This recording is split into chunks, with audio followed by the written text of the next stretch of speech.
तो आज हम बात करते हैं स्ट्रेप्टोकोकस पायोजेंस, जो कि एक gram positive bacteria coccus family का है। तो जो Streptococcus pyogenes produce different human disease such as skin and soft tissue infection, respiratory infection, genital infection, pneumonia etcetera.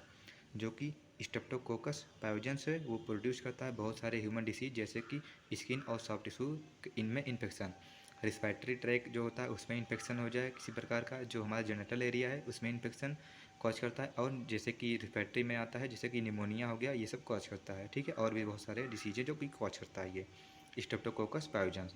इसकी कैरेक्टरिस्टिक की बात करते हैं तो Streptococcus pyogenes is a gram positive bacteria. हमने पहले ही बताया कि जो स्ट्रेप्टोकोकस पायोजेंस होता है वो ग्राम पॉजिटिव बैक्टीरिया होता है कोकस फैमिली का, जो कि होता है नॉन मोटाइल नॉन स्पोर्मिंग। इसमें फ्लैजेला नहीं पाया जाता है जिसकी वजह से ये नॉन मोटाइल होता है और स्पोर फॉर्मेशन इसमें नहीं होता है। पैथोजेनिक टू ह्यूमन बींग्स, ये डिसीज कॉज कर रहा है, हम ऊपर पढ़ चुके हैं पहले ही। तो इसका क्या मीन्स हुआ कि ये पैथोजेनिक होता है हमारे लिए या फिर ह्यूमन बॉडी के लिए। Measuring of about 0.6 to 1 micrometre in diameter, जो इसका लेंथ होता है, ठीक है, जो इसकी लेंथ होती है वो होती है 0.6 to 1 micrometre in diameter. Rounded to wide, rounded means ये राउंड होगा, या फिर वाइड मीन्स ये एक शेप का होता है। एरो टॉलरेंस मीन्स ये एरोबिक बैक्टीरिया होता है जो कि ऑक्सीजन के प्रेजेंट में ये सर्वाइव कर लेता है। आगे हम बात करते हैं ये कौन कौन से डिसीज प्रोड्यूस करता है। जैसे कि पहला है रिस्पिरेटरी इन्फेक्शन, ये रिस्पिरेटरी ट्रैक में जो कौन कौन से इन्फेक्शन कॉज कर सकता है। तो respiratory tract serve as a primary site for infection after multiplication. ठीक, जो हमारा रिस्पिरेटरी ट्रैक होता है वो प्राइमरी साइट होता है इन्फेक्शन का, किसी भी इन्फेक्शन का। क्यों? क्योंकि ये जब आफ्टर जो हमारा पहले क्या होता है यहाँ पर ये देखते हैं, after multiplication it produce tonsillitis. क्योंकि जो हमारा बैक्टीरिया है वायरस जो भी है, ठीक है, कोई भी अगर कोई चीज़ आती है तो पहले हमारे रिस्पिरेटरी ट्रैक में ही आती है। तो वहाँ पर क्या होता है, अगर बैक्टीरिया की बात करें हम तो मल्टीप्लिकेशन करता है, और जो हमारे टॉन्सिल होता है उसमें इन्फ्लामेशन कॉज करता है, जिसको हम बोलते हैं टॉन्सिलाइटिस बोलते हैं। जिसकी वजह से क्या होता है, पेन होता है in the tonsil, pain in tonsil, हमारा जो टॉन्सिल है उसमें स्वेलिंग हो जाएगी और पेन होगा, रेडनेस भी होता है। और जो दूसरा होता है वो होता है फेरिंजाइटिस, इसमें क्या होता है, स्वेलिंग इन फेरिंग्स, या फिर पेन भी होता है, और जो हमारा गला है उसमें सौर भी होता है, और बहुत सारे डिसीज कॉज करता है जो कि रिस्पिरेटरी इन्फेक्शन में आते हैं। इन्फेक्शन, स्ट्रेप्टोकोकस में lead to some serious skin infection such as, जो स्ट्रेप्टोकोकस होता है वो बहुत सारे सीवियर इन्फेक्शन स्किन इन्फेक्शन कर सकता है, जैसे कि इम्पिटिगो। इम्पिटिगो क्या होता है, वो हाईली स्किन इन्फेक्शन है जिसमें क्या होता है, जो हमारा फेस होता है वो रेड, उसमें रेडनेस हो जाता है, मतलब बहुत ज़्यादा रेडनेस हो जाता है हमारे फेस में। और दूसरा होता है उसे कहते हैं हम इरिसिपेलस कहते हैं, जो कि बहुत पैचेस पड़ जाते हैं हमारे स्किन पे, ठीक है, और ये जो पैचेस होते हैं वो रेड कलर के होते हैं बहुत लार्ज एरिया में। और फैसीसाइटिस, फैटीसाइटिस मीन्स होता है जो हमारा फाइब्रस टिश्यू है उसमें इन्फ्लामेशन हो जाता है। फैसीसाइटिस जो होता है वो क्या होता है, एक तरीके का जो हमारा हील और बॉटम है उन दोनों के बीच का कनेक्शन होता है, तो वहाँ पर इन्फ्लामेशन हो जाता है।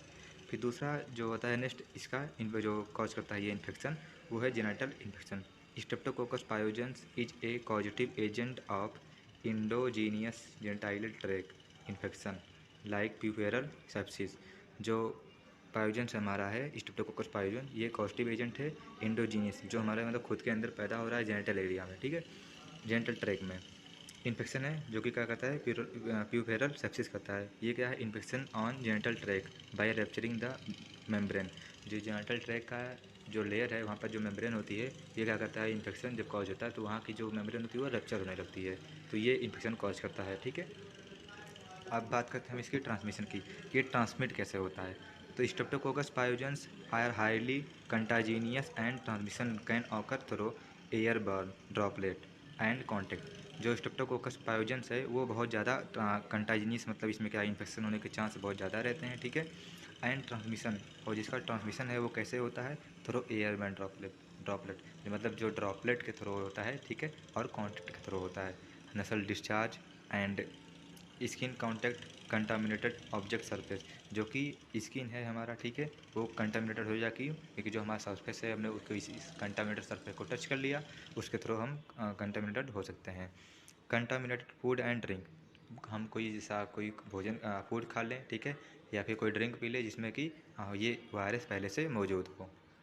तो उसके थ्रू हमें ये इन्फेक्शन फैल सकता है या फिर हमें ये वायरस का इन्फेक्शन हो सकता है। फिर अब बात करते हैं पोर्टल ऑफ एंट्री। तो हमने पहले देखा कि ये जो है ये ड्रॉपलेट इन्फेक्शन है, तो मीन्स ये हमारे स्किन के थ्रू हो सकता है और ये हम इनहेलन करेंगे तो उससे भी हो जाएगा, ठीक। और जो हमारी ओपनिंग है बगल कैविटी, ठीक है, उसके थ्रू ये हो सकता है।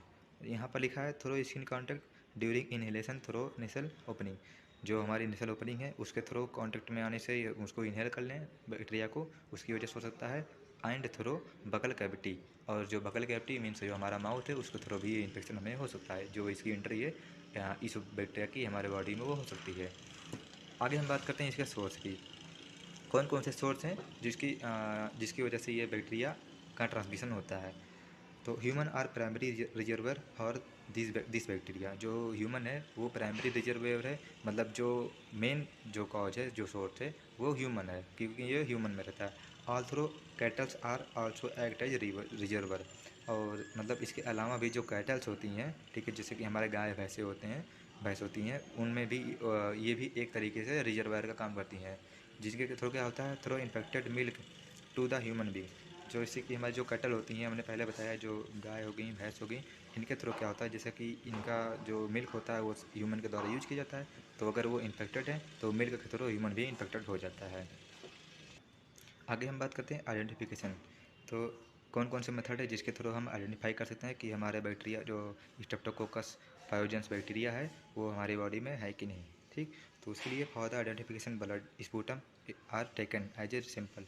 जो ब्लड है या फिर स्पूटम है वो सैंपल, या फिर जो हमारा पेशेंट है उससे लिया जाता है उसका ब्लड, और स्पूटम लेते हैं हम सैंपल के तौर पे।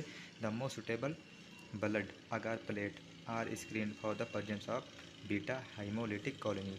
जो हमारा ब्लड आगार प्लेट होता है, जो ब्लड आगार हमारा वो मीडियम है, ठीक है, उसमें शो होते हैं, क्या होते हैं, जो बीटा हीमोलिटिक कॉलोनी मीन्स जो ब्लड होता है हमारा, ब्लड आगार हमने लिया है तो उसमें क्या होगा, ब्लड हमारा ब्रेक डाउन हो जाएगा। हीमोलिटिक होता है ब्रेक डाउन ऑफ ब्लड, ठीक। तो ऐसी कॉलोनी दिखेंगी, ठीक है, हमें प्रेजेंस में उनके दिखेंगी।